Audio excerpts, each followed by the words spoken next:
à toi, moi je suis Oriane, j'ai un peu moins de la trentaine, donc voilà, bientôt on passe dans une autre décennie, par la grâce de Dieu. Et donc je suis la maman d'un petit garçon qui s'appelle Yoran, d'où le nom de la page Maman de Yo-Yo. Et j'ai eu à cœur, au travers de toutes les expériences que j'ai pu traverser, notamment dans le domaine matrimonial. Aujourd'hui, le Seigneur m'a relevé, m'a restaurée et j'aimerais partager ce que j'ai appris depuis que je suis devenue maman célibataire pour aider, encourager un grand nombre de jeunes femmes, de jeunes filles, pourquoi pas, qui se retrouvent mères pour la première fois et qui se retrouvent à élever seules leurs enfants ou leurs enfants. Et je sais, pour l'avoir vécu moi-même et même être toujours dans la même situation, que ce n'est pas une situation facile, ce n'est pas un statut facile à porter. La société appelle les femmes qui éduquent seules leurs enfants mères célibataires ou encore maman solo, maman seule, peu importe l'appellation qu'on veut y donner. Et il y a un grand nombre de situations qui font que on se retrouve mère célibataire.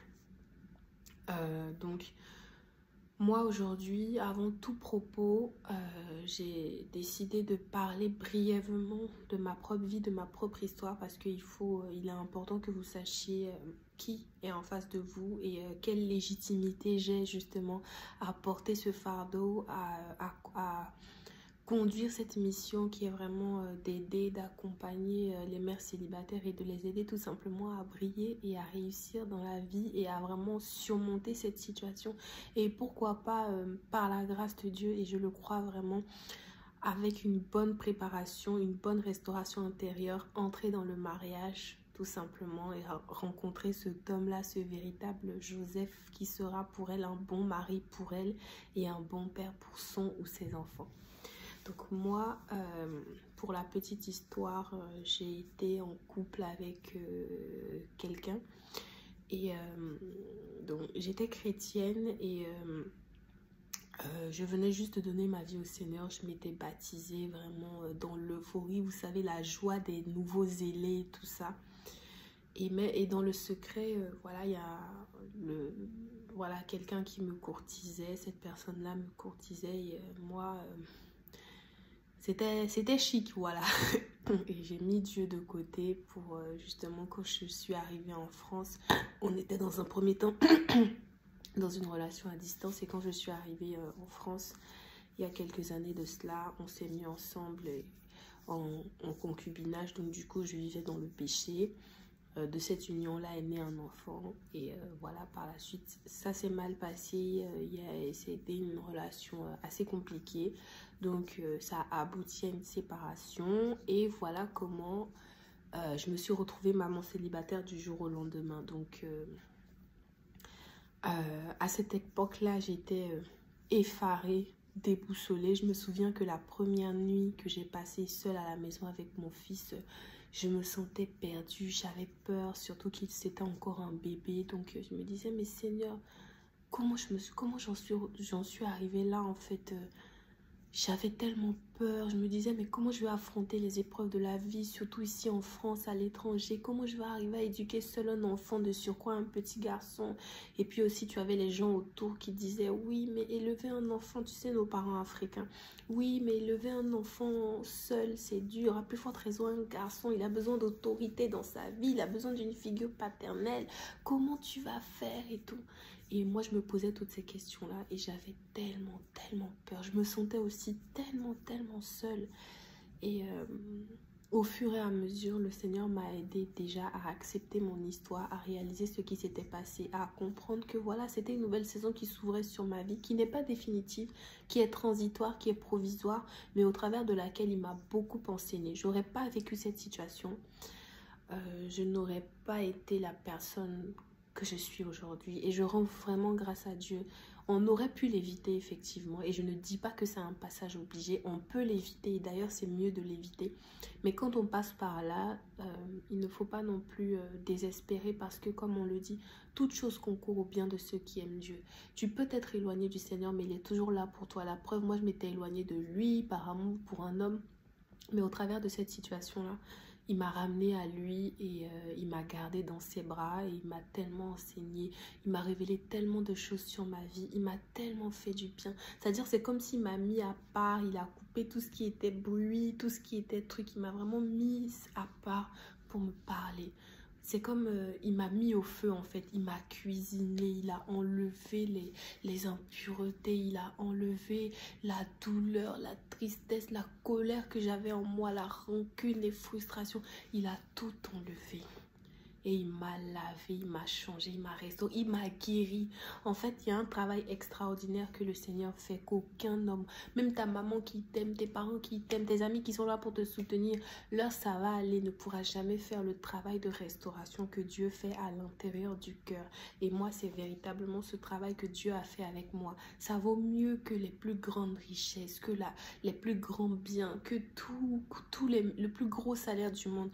En fait, il y a une citation que j'ai eue il y a une sœur catholique, je ne suis pas catholique, hein, mais j'ai trouvé que sa citation était vraiment vraie parce que je l'ai expérimentée. Elle a dit pour elle, le plus grand miracle, ce n'est pas ce qu'on voit, mais c'est vraiment ce que Jésus opère au fond des cœurs. Et moi, j'ai vraiment expérimenté ça. Tu peux avoir tout l'argent du monde, mais si tu n'as pas la paix, si à l'intérieur de toi tu es blessé, tu souffres, ta vie sera tellement difficile. En fait, les gens vont te voir heureux, briller avec des beaux vêtements, mais la nuit, toi seul dans le secret sauras comment tu pleures, comment tu as besoin d'aide, comment tu as besoin qu'on te comprenne. Et ça, Jésus le fait. Et vraiment, je veux rendre grâce à Dieu. Et donc aujourd'hui, maman, toi qui me regardes, tu as devant toi une Oriane restaurée, heureuse, qui s'est découverte, qui sait ce qu'elle... Aujourd'hui, je suis à même de savoir ce que j'aime, ce que je n'aime pas, ce que je veux, ce que je ne veux pas, ce que je peux accepter, quelles sont mes limites, quels sont mes dons, mes talents, qu'est-ce que je suis capable de produire. Avant, quand j'étais dans cette relation, je vivais pour faire plaisir à la personne. Je vivais vraiment pour plaire à cette personne parce que je voulais me marier, je voulais avoir une petite famille, ma petite vie. Et j'ai mis Dieu hors de ce projet que j'ai formé dans mon cœur. C'est-à-dire que si tu me demandais, Oriane, qu'est-ce que tu veux faire? Moi, j'allais demander à la personne, quand tu me regardes là, qu'est-ce que tu penses que je suis bonne à faire? En fait, je vivais dans le miroir de ce que la personne disait. Si la personne me disait je suis vilaine, alors je me considérais vraiment comme vilaine parce qu'en fait j'idéalisais tellement cette personne et j'avais tellement peu confiance en moi que je vivais par ses compliments, je vivais vraiment par les paroles positives que cette personne pouvait me donner. Mais en fait non. Non, non, non. En Jésus, je suis une créature merveilleuse, je suis belle, je suis intelligente, je suis talentueuse, je suis capable de l'impossible, j'ai des capacités illimitées. Je suis comme la femme du proverbe 31 et ça je le dis pas pour moi mais pour que tu te le dises à toi. En fait tu dois te dire moi je pense, la Bible dit dans le proverbe 31, je pense à la femme, elle pense à un champ, elle acquiert, c'est à dire que elle, quand elle veut monter un business, quand elle veut lancer une affaire, quand elle veut obtenir quelque chose, elle se donne les moyens de le faire et elle le fait. Et quand le Seigneur m'a mis à part depuis cette période de célibat, de maman seule, il m'a tellement enseigné, tellement appris. Et je me suis découvert tellement de capacités. Je me suis dit, mais Oriane, regarde tout le temps que tu as perdu à rêvasser dans l'amour, en train de préparer tous les... Moi, si tu me voyais du matin au soir, je cuisinais et je faisais ci et je faisais... En fait, j'ai mis mes ambitions par la grâce de Dieu. Il m'a fait grâce d'aimer quand même les études. Et j'ai pu continuer mes études de sorte que quand je me suis retrouvée seule, j'ai pu quand même nourrir mon enfant. Mais ça, c'est un sujet, le sujet vraiment de comment s'en sortir financièrement avec un enfant. Ça, on va aborder dans un autre sujet parce que c'est très important. C'est très important quand tu as vécu dans une relation où tu dépendais vraiment de cette personne. Alors là, ça je parle beaucoup pour nos sœurs africaines parce que les femmes européennes, par la grâce de Dieu, la mentalité européenne est différente et homme comme femme, chacun se bat. Donc personne ne compte sur son ami. C'est très rare, à part les mamans au foyer, vraiment les autres et tout, mais c'est très rare de voir une femme qui va vraiment se marier ou se mettre en couple en comptant sur un homme. Mais nous, dans notre mentalité africaine, on est beaucoup. Et puis bon, c'est pas mauvais puisque normalement, même ça vient de la Bible. Normalement, le Seigneur dit que c'est l'homme qui s'occupera de sa femme. Mais aujourd'hui, la société a évolué depuis le temps des Jésus, le temps des femmes en Israël. Avant, c'est pas pareil aujourd'hui. La vie est telle que, homme comme femme, on a des compétences, on a des diplômes et on peut plus se permettre d'être femme au foyer sans savoir produire quelque chose de nos 10 mains qui pourra quand même rapporter quelque chose à la maison. Quand on voit dans Proverbe 31, la femme, elle fait beaucoup de choses. Elle tisse la laine, elle acquiert des champs. Tu vois, c'est une entrepreneur. Elle n'est pas que femme au foyer. Donc, il faut vraiment... Ça, c'est un sujet très important qu'on va évoquer une prochaine fois. Mais aujourd'hui, le thème véritable, c'est... je me retrouve mère célibataire du jour au lendemain. Comment faire? Comment faire? Et c'est ça en fait, dans cette vidéo, j'aimerais donner quelques clés importantes pour une jeune sœur aujourd'hui qui me regarde et qui se dit mais comment est-ce que je vais faire? Je suis dans cette situation-là, ou bien ça fait quelques jours que voilà, vous vous êtes séparés, soit tu as été divorcé, soit... vous étiez en union libre, je ne sais pas, et du jour au lendemain, tu te retrouves seule dans un appartement, dans un pays étranger, tu n'as pas ta famille à côté. Pour ma part, j'ai pas ma famille à côté, toute ma famille est en Côte d'Ivoire, parce que je suis ivoirienne d'origine. Et tu es seule, tu te dis, mais Seigneur, comment je vais faire? Comment je vais m'en sortir? Et quand je dis ça, je ne parle même pas du côté financier, je parle du côté aide. Parce que c'est fatigant physiquement, ça demande beaucoup de choses. Ici, on ne peut pas se permettre, comme au pays, d'avoir des servantes ou bien des gens qui vont nous aider, des aides de maison, quoi. Ici, c'est vraiment la course entre la crèche, le travail, les courses. Quand l'enfant est malade, comment tu fais? Vraiment, quand tu t'absentes, quand tu dois... par rapport au travail, qui va prendre le relais quand toi tu n'es pas là. Même déjà ici, les parents, les couples quand ils sont à deux, c'est pas évident. Donc imagine même pas quand on est seul. Et aujourd'hui tu regardes cette vidéo et tu te dis mais Seigneur, comment est-ce que je vais faire? Comment est-ce que je vais m'en sortir? Comment je vais m'occuper de mon enfant? Ou bien ça fait peut-être une semaine déjà que tu vis seul avec ton enfant et puis tu te sens fatigué. Ton corps, tout ton corps est vraiment comme endolori. Et je parle plus pour les mamans d'enfants en bas âge. Quand l'enfant est grand, c'est encore différent parce que là, vous formez une équipe, il peut t'aider, il peut faire un peu la vaisselle, il peut débarrasser. Mais quand c'est un bébé ou bien quand c'est un enfant entre 0 et 3 ans qui n'est pas du tout autonome et qui a besoin d'aide, enfin, c'est un bébé quoi, donc tu dois l'accompagner pour tout. Tu n'arrives pas à avoir du temps pour toi, tu n'arrives pas à sortir, à avoir parfois une vie sociale parce que qui va garder ton enfant? Ça fait beaucoup de frais donc tu peux pas te permettre en fait. Et aujourd'hui, je sais que tu me regardes et tu te poses des questions, mais moi, je suis venue vraiment te partager ma propre expérience en espérant qu'elle puisse vraiment t'aider et que tu puisses aussi trouver du réconfort de te dire oh, quelle est cette poussière qui rentre dans mon nez? Désolée. Et que tu puisses te dire... tu n'es pas seul. La Bible dit qu'il n'y a rien de nouveau sous le soleil. En fait, ce que tu vis là, il y a déjà une personne qui l'a déjà vécu. Des milliers de personnes, de femmes dans le monde qui l'ont déjà vécu. Donc, tu n'es pas seul. En voici une qui te parle aujourd'hui, qui l'a vécu aussi. Donc, tu n'es pas seul. Ce n'est pas insurmontable. Ce n'est pas impossible. C'est vraiment possible. Et tu peux y arriver. Et aujourd'hui, je veux partager avec toi. D'abord, je veux t'encourager. Je veux vraiment t'encourager, je veux partager avec toi rapidement quelques clés qui vont t'aider vraiment à rapidement te relever de cette situation. Et c'est ma prière pour toi aujourd'hui. Pardonne-moi si tu me vois baisser la tête, c'est que j'ai pris des notes quand même. Il faut que je sois transparente avec toi pour quand même dire les choses de façon structurée. Donc le premier point, c'est d'abord que tu fasses le deuil de cette séparation. Ça, c'est très important. Il faut que tu acceptes que c'est fini. Pour l'avoir vécu, le premier point, c'est que tu auras... La séparation, elle est toute fraîche. Donc, tu auras encore des souvenirs de tout ce qui se faisait. Tu as dormi avec quelqu'un sur un même lit, peut-être pendant des années. Vous aviez des habitudes, peu importe que ça se soit bien passé ou mal passé avec cette personne-là. Tu l'as aimé, Donc, il y a ces souvenirs-là. Dans un premier temps, c'est vrai, il y a la haine, il y a la colère, mais t'inquiète pas que quand ça diminue un peu, maintenant, il y a la phase des bons souvenirs qui remontent. Et ça, comment gérer cette phase-là? C'est là où tu rentres dans la mélancolie, c'est là où tu te sens seul, c'est là où tu peux faire l'erreur de vouloir retourner avec cette personne, même quand c'était une personne dangereuse ou pas bien pour toi. Je ne parle pas de mon cas, mais je parle de... Et ça arrive que voilà, des femmes se soient séparées pour violence conjugale ou autre. Ça, c'est un autre sujet. Je partagerai mon témoignage personnel, mais pour l'instant, on est vraiment dans ça, dans ce thème-là. Mais je veux dire que il faut faire vraiment attention parce que là, tes émotions vont être chamboulées. Tu vas passer du vert au rouge et ça a besoin d'être régulé. Donc, il faut déjà que tu acceptes que c'est fini. Oui, si tu m'entends, ça fait mal, mais c'est fini. Tu ne dormiras plus sur le même lit que cette personne. Cette personne est peut-être allée faire sa vie ailleurs avec une autre femme. C'est fini. Il faut que tu passes à autre chose. Il faut que tu arrêtes de ressasser. Oui, mais avant, quand on était deux, il faisait ci, je faisais ça. Non, maintenant, tu es seul. Ce n'est pas un crime, tu n'as pas volé, tu n'as pas tué. Ce n'est pas une honte que d'avoir été abandonné par un homme.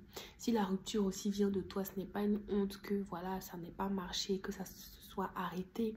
Ce n'est pas une honte que tu te sois séparé d'un homme parce qu'il t'a trompé, par exemple. Je sais qu'il y a beaucoup de femmes qui rabaissent d'autres femmes ou alors qui, de façon un peu hypocrite, disent « Ah oui, ah, il t'a trompé, ah... oh. » Non, ce n'est pas une honte. Ça arrive, c'est la vie, c'est pas de ta faute et il faut vraiment que tu guérisses de cette séparation. C'est fini, c'est fini. Une fois que tu te le dis, ce sera la première étape qui te permettra d'arriver à la seconde étape. C'est-à-dire aller te répandre ton cœur devant le Seigneur et recevoir la consolation du Saint-Esprit. Aujourd'hui, je sais que parmi les femmes qui vont me regarder, il y a des chrétiennes, il y a des musulmanes, il y a des athées, tout le monde. Le but de ma vidéo, de cette page, n'est pas de vous convertir ou de vous faire changer de religion. Moi, je suis chrétienne et ce que je partage, c'est Dieu qui me l'a mis à cœur et je le partage en fait sous la base de ce qu'il me met à cœur. Et c'est vrai que ça, c'est un passage obligé. Pour quelqu'un qui croit en Dieu, il faut, après, en tout cas, moi, c'est ce qui m'est arrivé. Après avoir fait le deuil de cette relation, venir pleurer dans les bras de Dieu, tout simplement dire, Seigneur, j'ai mal. Seigneur, je me suis éloignée de toi. Seigneur, j'ai mal agi. Seigneur, j'ai besoin de toi. Seigneur, j'arrive pas à pardonner, j'arrive pas à oublier, je souffre. En fait, Dieu, c'est notre papa, c'est lui qui nous console. Il nous a donné le Saint-Esprit qui s'appelle le consolateur. Et c'est lui seul qui peut nous consoler. Ça va aller des gens ne va pas nous consoler, les cadeaux des gens ne vont pas nous consoler, le fait qu'il y ait une amie qui vienne dormir avec nous de temps en temps pour nous faire plaisir ne va pas nous consoler, un autre homme ne va pas te consoler si tu ne guéris pas de ça. C'est seulement Dieu qui t'enverra le Saint-Esprit consolateur qui pourra te consoler. Donc aujourd'hui, si tu es une maman chrétienne ou pas, peu importe, Dieu est là pour toi, tu peux lui parler à n'importe quel moment, n'importe quelle heure de la journée. Il t'aime, il est ton père et il n'attend que toi en fait. Il sait que tu souffres et ce n'est pas un plaisir pour lui de te voir souffrir. Donc, répands-toi devant ton Dieu et laisse-le te consoler, recevoir la vraie consolation. Vraiment, au travers de ce passage, j'en profite pour prier pour que le Seigneur donne la vraie consolation à une maman, une jeune femme qui souffre, qui pleure actuellement pendant qu'elle regarde cette vidéo. Que le Seigneur te touche de là où tu es, que le Seigneur guérisse ton cœur, qui te console et qui te donne la paix et la joie véritable. Cette situation-là, elle est provisoire, tu ne vas pas rester ainsi. Et crois-moi que Dieu est fidèle, il a vu tes peines, il a vu tes pleurs et il veut t'envoyer dans une autre saison. Donc laisse-le te toucher, laisse-le te consoler et tu verras comment il te fera du bien. Ensuite, la troisième étape, donc une fois que tu as reçu la consolation du Seigneur, tu es guéri, tu as essuyé, bon, tu n'es pas complètement guéri, mais tu vois, tu as essuyé tes larmes. C'est comme une plaie en fait, le sang coule, mais à un moment donné, le sang s'arrête et on arrive maintenant à la phase de cicatrisation. Donc, c'est ce que je dis en fait, réaliser la troisième étape en tout cas que j'ai expérimentée. Après avoir reçu la consolation du Seigneur, c'est maintenant de réaliser et d'accepter la nouvelle réalité qui est la tienne. C'est-à-dire que maintenant, tu es une maman célibataire. Ces enfants ou cet enfant qui vit avec toi à temps plein maintenant, il est sous ta responsabilité principale à toi. À toi et pour l'instant on ne parle pas du papa. S'il accepte, s'il a reconnu, s'il assume ses responsabilités, tant mieux et c'est très bien. Mais s'il ne le fait pas, dans tous les cas, dis-toi que voilà, cet enfant-là, tu es son référent principal et du fait qu'il vive avec toi à temps plein, c'est vraiment toi son tuteur légal principal et il faut que tu mettes en tête que tu as cette responsabilité. En fait, c'est ta nouvelle vie. C'est pas définitif, mais pour l'instant, il faut l'accepter et mettre en place un plan d'action en fait pour ton quotidien. Il faut te réorganiser parce que justement, auparavant, vous étiez organisé à deux, vous faisiez les choses à deux. Maintenant, tu te retrouves seul. Donc, tu dois revoir ton organisation existante et maintenant l'adapter au fait que tu sois seul. Surtout si tu as un enfant en bas âge, surtout si tu es bébé, tu dois déjà commencer à réfléchir à des plans d'action, notamment en ce qui concerne la garde. Si tu es une maman qui vit à l'étranger, en France notamment, faut que tu penses à tout ça. Si tu travailles, tu as des horaires de travail assez décalés, assez compliqués, il faut vraiment que tu planifies, que tu sois prévoyante parce que déjà ton travail, tu en as besoin pour pouvoir t'occuper de ton enfant. Tu n'as plus de backup comme quand le papa était là ou si jamais toi tu as un problème au travail, il peut prendre le relais financièrement. Maintenant, il n'y a que toi financièrement. Donc du coup, tu dois accepter ça. Tu dois pas avoir peur parce que Dieu ne te laissera jamais manquer de quoi que ce soit. Mais tu dois être prête en fait à trouver des moyens et ça, je rends grâce à Dieu parce qu'au travers de ça, le Seigneur va faire de toi une très bonne organisatrice, une très bonne planificatrice et ça va même te donner des talents pour plus tard en fait que tu pourras monnayer. Mais pour l'instant, considère que au fait au travers de cette épreuve là, le Seigneur est aussi en train de t'apprendre à t'étirer, à savoir être multitâche, à savoir faire plein de choses. Toute chose concourt à ton bien. Cette situation-là va faire révéler en toi tellement de talents, de capacités que tu t'ignorais. Tu vas voir que seul, tu es capable de faire tellement de choses que même à deux, avant, tu ne faisais pas. Mais là, tu sauras tellement faire des choses et que vraiment, je prie que le Seigneur t'inspire des idées, des organisations, qu'il mette aussi devant toi des personnes, des connexions qui t'aideront à gérer les choses en fait et aussi à pouvoir t'aider avec tes enfants. Vraiment, je sais que et je crois que tu vas t'en sortir. Si je l'ai fait, il n'y a aucune raison que toi tu ne réussisses pas à le faire et tu le feras au nom de Jésus. Et la dernière étape maintenant, c'est le processus de restauration parce que là la douleur s'est atténuée. Je dirais pas qu'elle est complètement patiente. Là, on va dire la douleur s'est atténuée. Tu vois plus clair en fait pour pouvoir avancer. Mais maintenant, tu rentres dans une phase de restauration et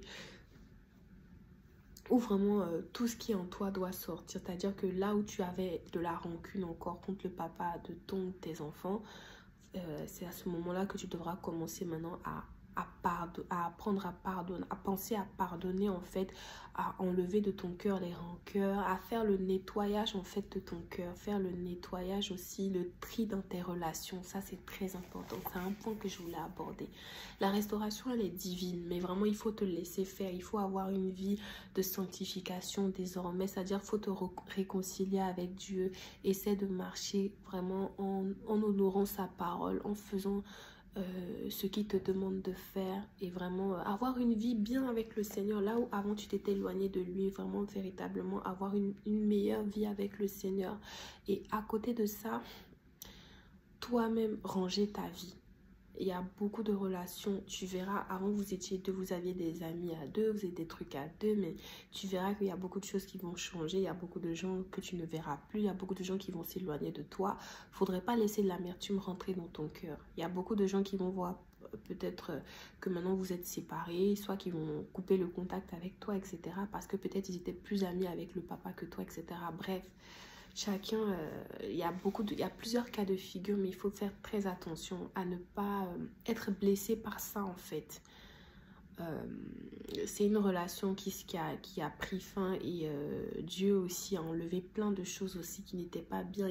Il en a profité en fait pour enlever aussi plein de choses autour qui étaient liées à cette relation. Donc ne t'étonne pas si tu vois que tu perds certains amis que vous aviez à deux, etc.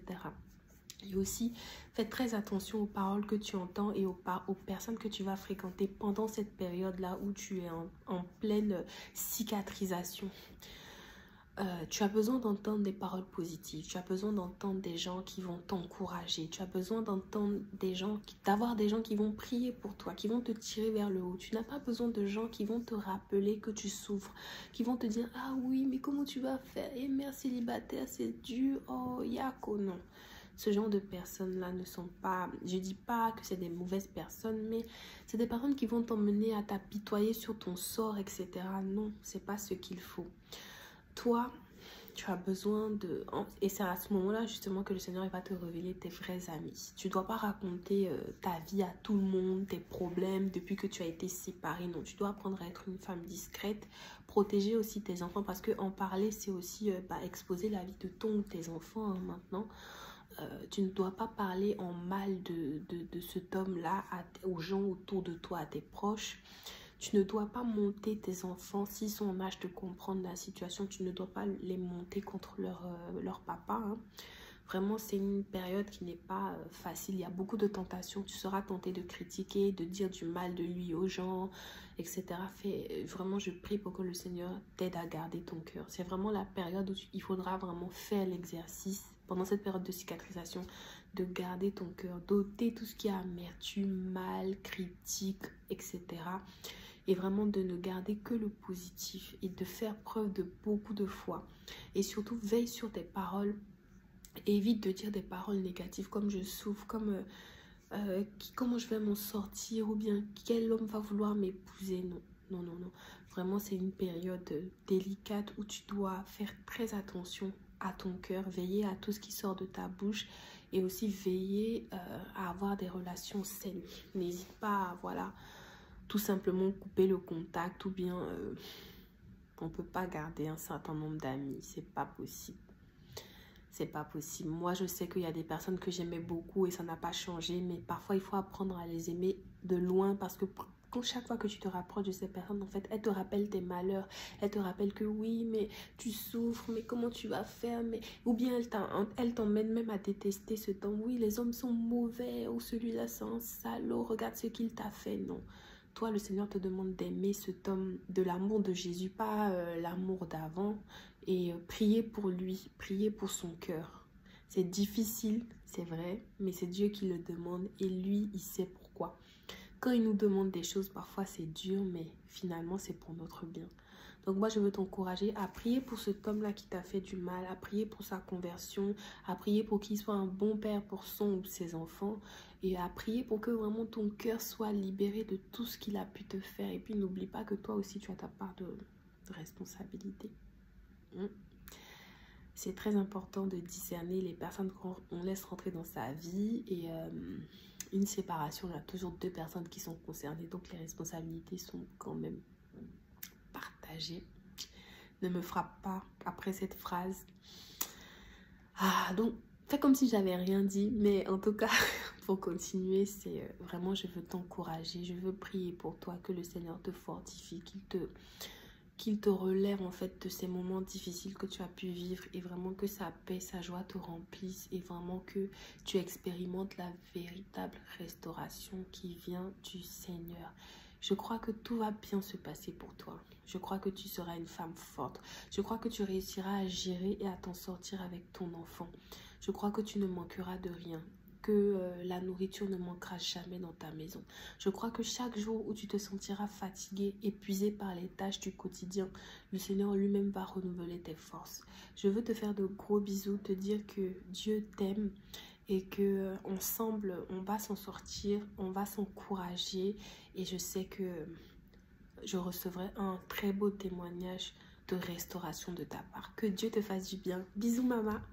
Mouah.